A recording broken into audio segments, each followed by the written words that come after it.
The baby formula fiasco. ABC's This Week on Baby Formula Crisis, the buck stops in the Oval Office.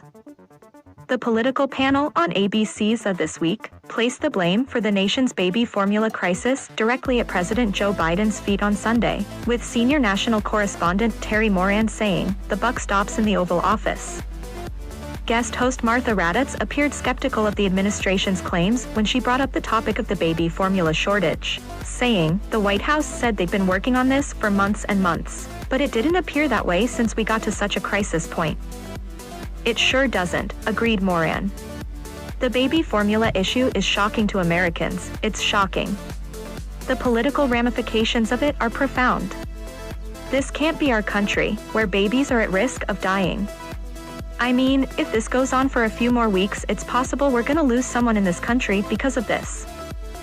He went on to point the finger at the White House, saying, "The Biden administration knew about it in February. Whatever came afterwards, whatever the investigations determine, the buck stops in the Oval Office." "I don't know why someone at the FDA didn't call the White House chief of staff and say, we had to shut down this baby formula plant," he added.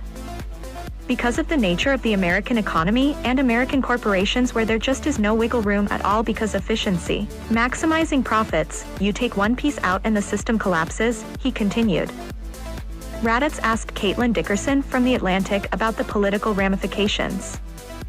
Dickerson talked about the concrete danger to babies who need formula and the emotional toll on the families who won't forget about this, before comparing the Biden administration's incompetence to Trump's.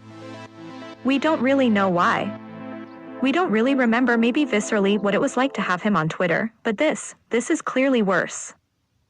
The first baby formula shipments from Germany's Ramstein Air Base are expected to arrive in Indiana via the U.S. Air Force on Sunday, with additional pallets set to arrive over the course of the next week.